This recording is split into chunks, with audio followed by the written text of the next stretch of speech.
Hello everyone, welcome back to YouTube channel CS Sansar and this is CS Sudhi Mahajan. तो आज के session में हम डिस्कस करेंगे very important income tax update with respect to MSME. Let's C.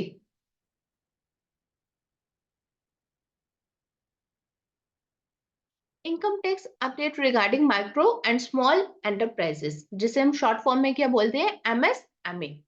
Section 43B, any amount remains unpaid on year-end basis to the creditors being micro or small entity।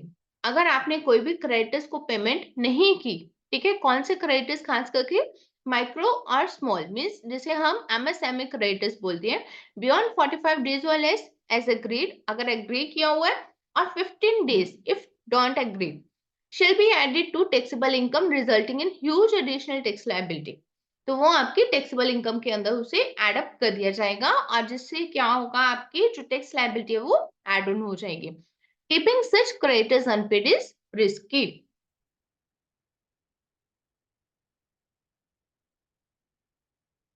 Payment for purchases made from micro and small units remains outstanding as on 31st March।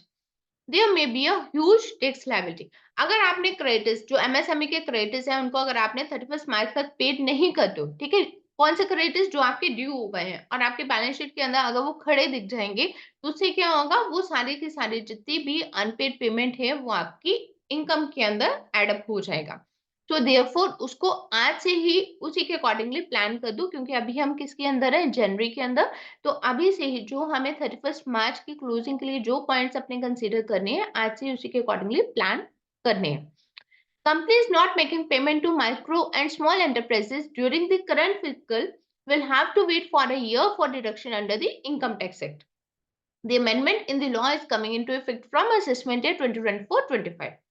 अब हम इसके अंदर discuss करेंगे section 15 of the micro small and medium enterprises development act 2006, जो हमारा MSME act है, mandates payment to the micro and small enterprises within 45 days in case of written agreement। अगर हमने कोई पार्टी के साथ उसकी टर्म जो है, जिसे हम बोलते हैं एजिंग, या फिर जिसे हम क्या बोलते हैं, क्रेडिट पीरियड जो हम बोलते हैं, अगर हमने उसके साथ कोई क्रेडिट पीरियड जो है वो डिटरमाइन किया हुआ है, तो उस केस में 45 डेज के अंदर हमें पेमेंट करना है and 15 days in case of no return agreement. और जहां पे रिटर्न एग्रीमेंट नहीं है तो वहां पे 15 डेज। लेकिन इसके अंदर भी क्या है, 45 डेज मैक्सिमम है, अगर आपने उससे कम का किया है तो वही है। अगर रिटर्न एग्रीमेंट जितने भी दिन का किया है वो है, और अगर 45 डेज का मैक्सिमम आप रिटर्न एग्रीमेंट कर सकते हो, और अगर आपने रिटर्न एग्रीमेंट नहीं किया तो उस केस में 15 डेज के अंदर ही आपको इनको पेमेंट करनी है। There have been numerous instances when payment was delayed. तो बहुत सारे ऐसे इंस्टेंसेस हैं जहां पे पेमेंट जो है वो डिले कर दी जाती है। And in order to resolve this, while announcing the union budget for fiscal year 2023-24, हमारे जो honourable finance minister Nirmala Sitharaman ji, she said to support the MSMEs in timely receipt of payment, ताकि उनको टाइमली पेमेंट मिले, वो अपना काम जो अपना बिजनेस है इजिली कर पाए। I propose to allow the deduction for expenditure incurred on payments made to them only when payment is actually made. Latest post जो 45 डेज थे, अगर आपने उसके अंदर पेमेंट कर दिया तो आपको डिडक्शन मिल जाएगी। अगर आपने उसकी पेमेंट उस टाइम पर नहीं की, बाद में की, ठीक है, नेक्स्ट ईयर के अंदर, तो जिस ईयर में आपने पेमेंट एक्चुअली की है तब आपको डिडक्शन मिलेगी।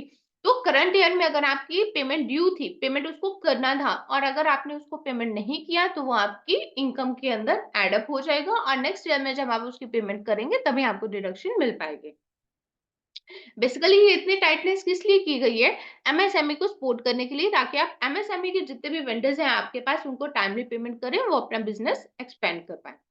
And explanatory memorandum made it clear that this will be applicable for small and medium enterprises only. ये सिर्फ एमएसएमई के लिए है। Micro enterprises mean a unit where the investment in plant and machinery और equipment does not exceed 1 crore rupees and turnover does not exceed rupees 5 crore, ठीक है। Micro unit हमारा कौन सा है, जिसके अंदर, इसके अंदर एमएसएमई की हमारी जो कंडीशन है उसको हम दो तरह से देखते हैं। एक तो हमारी इन्वेस्टमेंट कितनी हुई है प्लांट एंड मशीनरी में, और सेकंड पार्ट होता है हमारी टर्नओवर क्या है।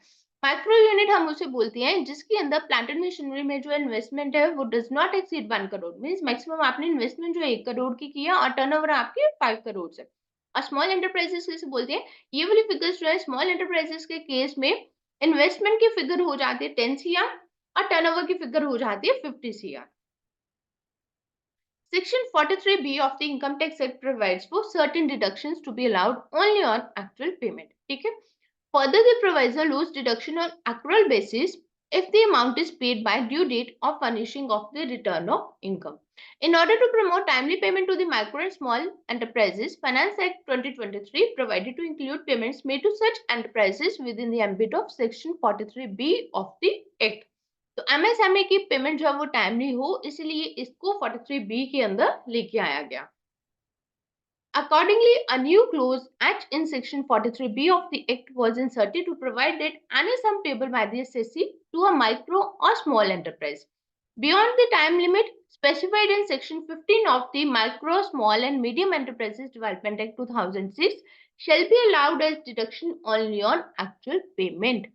तो इसके अंदर क्या है, 43B के अंदर एक नया क्लॉज आया, क्लॉज H, जिसके अंदर क्या बोला गया, अगर आपने एमएसएमई के वेंडर्स को ड्यू डेट के बाद में पेमेंट की है तो उस केस में आपको डिडक्शन तभी मिलेगी जब आप उसकी पेमेंट करेंगे. अगर आपने अभी तक पेमेंट नहीं की, ड्यू डेट हो गई है, आपको डिडक्शन नहीं मिलेगी. However, it is also proposed that the proviso to section 43B of the Act will not apply to such payments. इसके अंदर उन्होंने कोई इंडस्ट्री से जो भी एक्सपर्ट आया कि बेसिकली इसका रीजन क्या था इस चीज को अमेंड करने का, 43B के अंदर नया क्लॉज इंट्रोड्यूस करने का क्या रीजन था, एमएसएमई को क्यों इतनी सपोर्ट की जा रही है. तो इसके अंदर एक्सपर्ट का क्या कहना था, one of the expert said that the biggest and persistent challenge faced by MSME is the collection of payments. उन्होंने अपना काम तो कर दिया, उन्होंने सेल तो कर दिया, लेकिन उनको जो मटेरियल की पेमेंट थी वो नहीं उनको मिल पा रही थी. ठीक है, तो उनका ये बहुत ज्यादा बिगेस्ट चैलेंज था कि उनकी पेमेंट जो वो टाइमली नहीं मिल पा रही थी.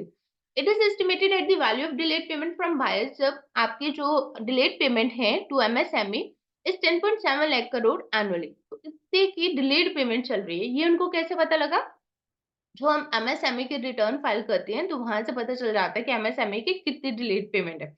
Accordingly, the government, in order to promote timely payments and provide a healthy cash flow to MSME, has included such payments under the purview of Section 43B of the Act. तो इसी की वजह से उन्होंने क्या किया, 43B के अंदर इसको ले आए.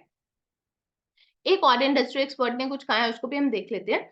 Another industry expert said that actual payment after March 31, which is beyond the above time limit. ठीक है, अगर आपने 31 मार्च के बाद पेमेंट किया और आपकी ड्यू डेट भी चली गई है 15 दिन या 45 दिन वाली, even if made before the due date of return, is to be disallowed unlike other payments referred in section 43B of the Income Tax Act 1961. तो अगर आपने ड्यू डेट के बाद की है तो इसको डिसअलो कर दिया जाएगा.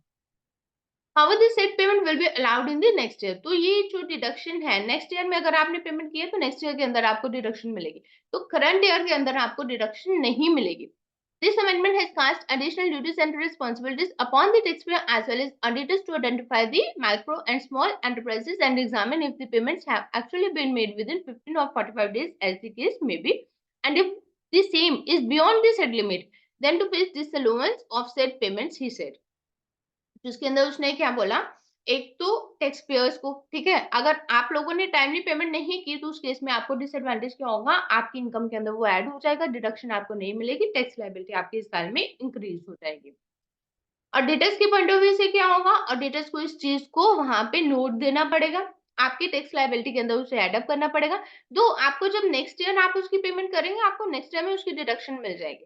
बट अगर आपको उसकी टाइमली पेमेंट करनी चाहिए तो आप उसकी क्यों नहीं कर रहे हैं, तो आपको एमएसएमई के वेंडर्स को पहले ही अलग से शॉर्टलिस्ट करके जो भी एमएसएमई के वेंडर्स हैं उनको पहले पे ऑफ कर देना चाहिए. ठीक है, तो अभी इसको समराइज करके बनाए, ये समरी से आपको बहुत अच्छे से क्लियर हो जाएगा.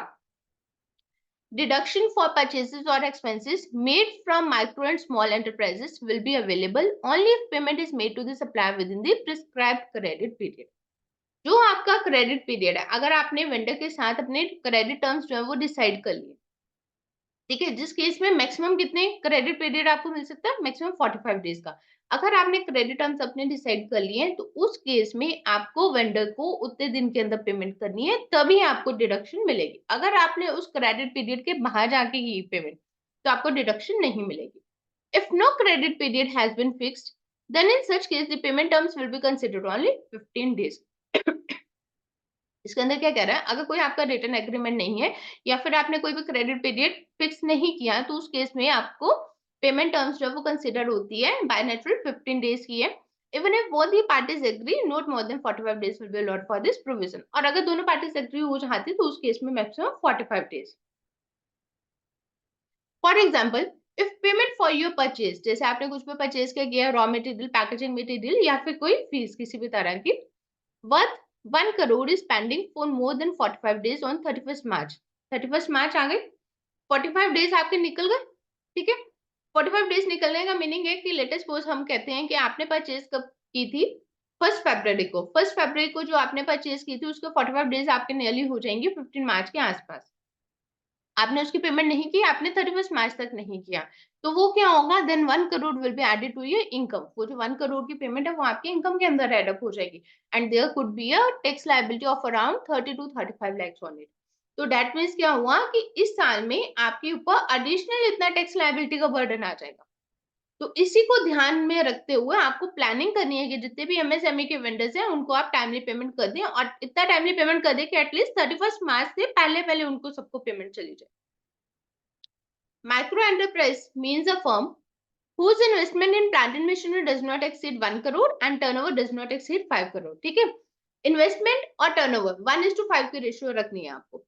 इन्वेस्टमेंट अगर प्लांट एंड मशीनरी में 1 करोड़ तक के और टर्नओवर आपकी 5 करोड़ तक के, तो वो होती है माइक्रो एंटरप्राइज। और स्मॉल एंटरप्राइज की होती है अगर आपकी इन्वेस्टमेंट प्लांट एंड मशीनरी के अंदर 10 करोड़ है और टर्नओवर आपकी 50 करोड़ है, तो उसे हम बोलते हैं small enterprise.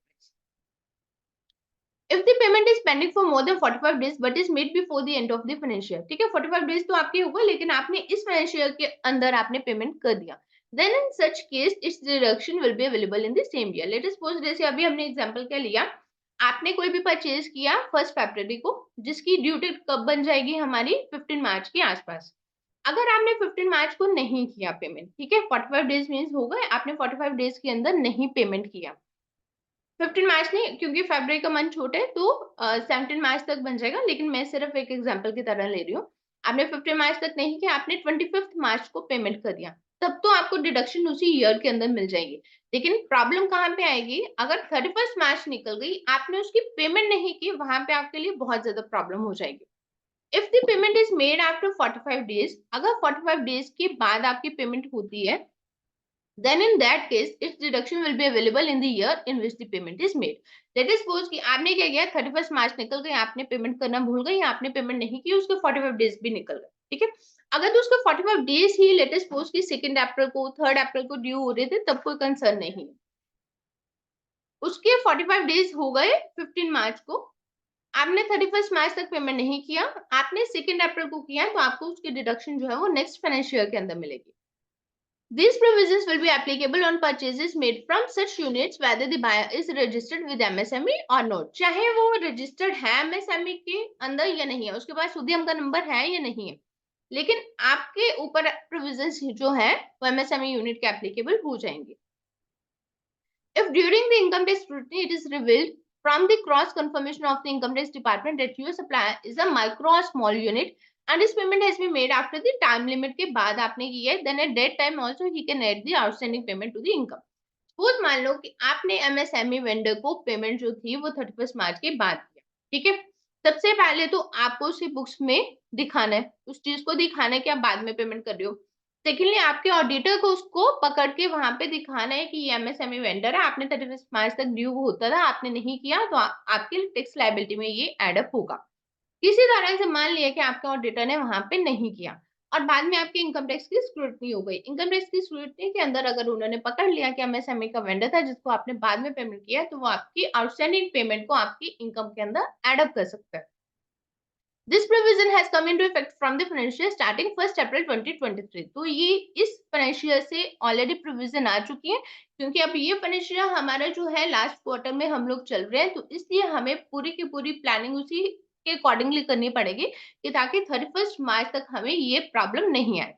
It is suggested that you mention your enterprise registration number and your category in your sale invoice so that the buyer can know your MSME status. तो उसके लिए suggest क्या किया जाता है कि आप अपना आपका जो भी स्टेटस है, ठीक है, आपका यूनिट माइक्रो स्मॉल है मीडियम है, जो भी यूनिट है, तो वहां पे आप अपना एमएसएमई में अगर आपने रजिस्ट्रेशन ली हुई है तो आप अपना नंबर दे दें, अगर आपने रजिस्ट्रेशन नहीं भी ली हुई है तो भी आप अपनी कैटेगरी बता दो अपनी इनवॉइस के अंदर, ताकि वो एमएसएमई की लिस्ट हम लोग अलग कर लें। जब भी आपको पेमेंट करनी हो तो एमएसएमई की लिस्ट जो है वो अलग हो जाए और एमएसएमई के वेंडर्स को प्रायोरिटी के ऊपर पेमेंट हो जाए।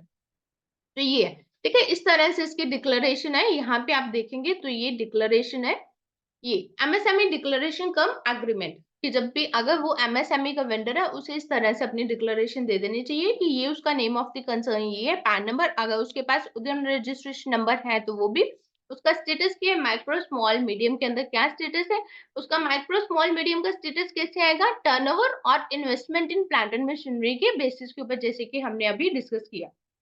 तो जो भी आपके बायर्स हैं, बायर्स को चाहिए, जो भी आपके बायर्स हैं आपको खुद भी ले लेना चाहिए, और जो मटेरियल सेल कर रहे हैं, ठीक है, जब आप मटेरियल सेल कर रहे हो तो आपको एमएसएमई की डिक्लेरेशन दे देनी चाहिए कि आप एमएसएमई यूनिट के अंदर फॉल कर रहे हैं, आपके पास उद्यम का रजिस्ट्रेशन नंबर है, आपको ये दे देना चाहिए, और जो आपसे परचेज कर रही है उनको भी आपसे डिक्लेरेशन ले लेनी चाहिए, ताकि वो अपनी अलग ही लिस्ट, एमएसएमई के वेंडर्स की अलग से लिस्ट बन जाए।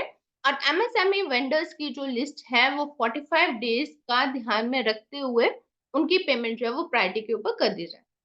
एमएसएमई के अंदर बहुत ही क्लियर कट है, अगर आपने उनके साथ राइटिंग में क्रेडिट पीरियड डिसाइड कर लिया तो जो भी क्रेडिट पीरियड आपने डिसाइड किया वो, या फिर मैक्सिमम 45 डेज, अगर आपने राइटिंग में क्रेडिट पीरियड उनके साथ डिसाइड नहीं किया तो उस केस में मैक्सिमम जो है वो 15 डेज का ही क्रेडिट पीरियड आपको मिलेगा। हाँ, अगर दोनों पार्टीज जो है वो एग्री करें तो मैक्सिमम 45 डेज का आपको मिलेगा।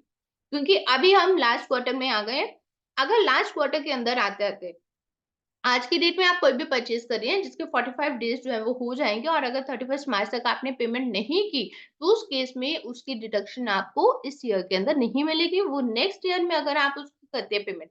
45 डेज के अंदर अगर आपने नहीं किया लेकिन फिर भी आपने लेटेस्ट पोस्ट की सेम फाइनेंशियल में कर दिया, फिर तो उसका इतना इम्पैक्ट नहीं आएगा। लेटेस्ट पोस्ट हम कहते हैं कि हमारी कोई भी, हमने जैसे 1 जनवरी को परचेज की, उसके 45 डेज होते हैं 15 फेब, आपने 15 फेब को पेमेंट नहीं किया, आपने पेमेंट कर दिया 20 फेब को, तब तो आपको डिडक्शन मिल जाएगी।